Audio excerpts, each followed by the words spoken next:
Well, in southern Alberta, when you don't get your work done, and it's the 12th of April and you haven't spread your manure yet, it's time to farm. You call the neighbor that has the manure spreading company. We hauled out with tandem trucks last fall and just windrowed it, and then the hoe came yesterday and scraped them into piles. I think they've been here for an hour and a half, and they've probably done a dozen loads. But I think they have 9 trucks, so I think we just have 3 here today. That's all we needed. The hoe can stay busy. When they're in the big feedlots, they run all of them, and sometimes they use 2 excavators to clean pens. But they keep busy.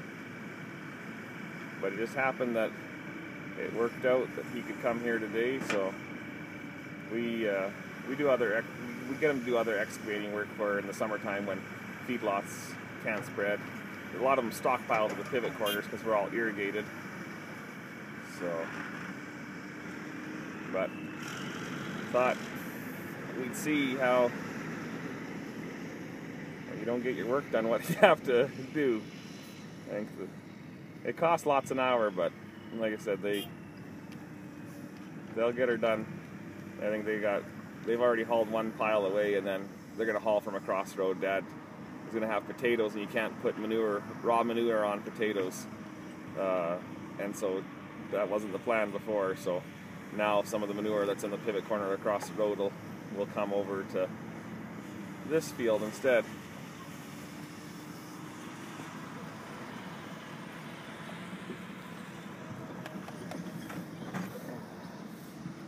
Take you for a ride here in my lumpy bumpy truck.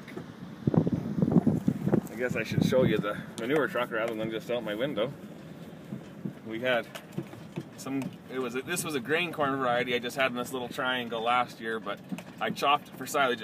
We irrigated it really heavy, and then we had a rainstorm, and I think it only yielded like 2 dry ton to the acre. And then this was yellow peas.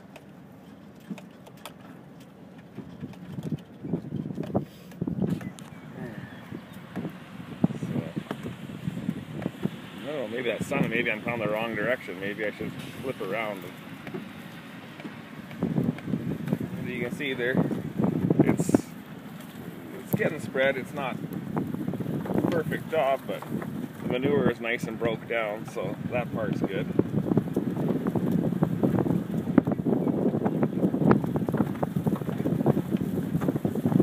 He's got a lot more of the triaxle trucks now. You don't haul that much more with them than you do with the tandem axle trucks. You know, on those boxes I think it's maybe, well, they only, like, he's not even loaded up all the way, so he's probably only 3 ton more than if he was just had a tandem rig. But every bit helps.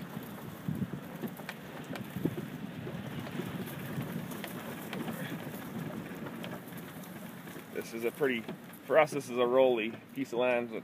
Here's a little diesel pump, and we don't use it to pump water for irrigation. We use it to pump the slough out. But this is a T&L pivot, so it's hydraulically driven, and that's a little Belarus 4-cylinder motor that runs a hydraulic motor.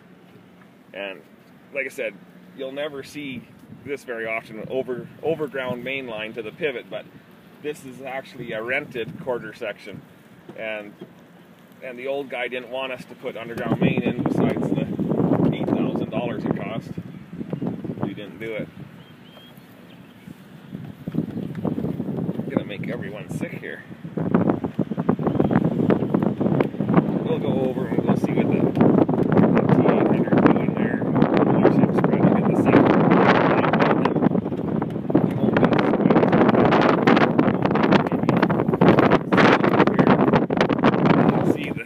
The hay burners are still out in the field, so the guys are supposed to keep the gate shut, the gate's wide open, but if you ever find a guy that does custom work that really gives a crap about keeping your livestock in, I haven't met him yet.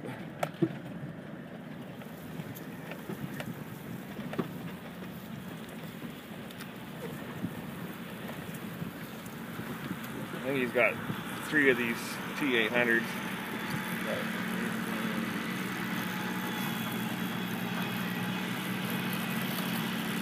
But those, the beaters in those trucks, they lift right out. There's a hydraulic that just lifts them up.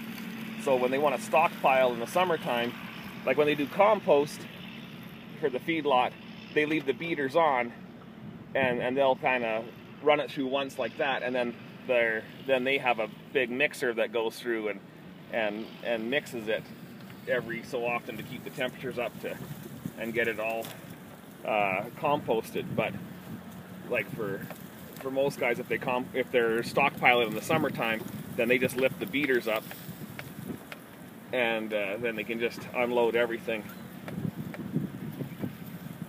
He can buy silage sides for these trucks, but he stays so busy. Like I said, he's got 9 trucks, and he's just a little company.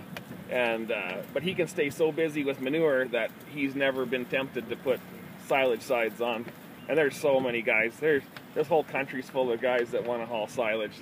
We have a large population of Mexican Mennonites, and they're German-speaking people that had gone to Mexico years ago for religious reasons, and now they've come here, and they all want to work on farms, and they all want to own an acreage and have a cow and chickens, and they all want to drive a truck. So, like, if you want to go and buy a truck and think you're going to make a living, they will outbid you, and you will starve to death, because they'll live 3 families in a home, and they don't give a shit. They'll just make it work. So, and they do the same with silage. Like, guys used to own all their own silage trucks, and now they don't bother, because they can get it all done, and the guys will actually bid against each other to get the jobs, and you can get them pretty cheap. I think we can get trucks for 100. We got semis for, I think, 125 bucks an hour. Well, you can't even own a truck for that, so that's what we've used the last couple of years. We haul with our 2 tandems, but I've wanted to buy a semi, but I've never done it because I can hire it done quicker or cheaper than I can at just getting it hired done. It's cheaper than owning my own stuff. So, well, this video's got long and it's kind of crappy. So have a great day. Be sure to comment, rate, and subscribe.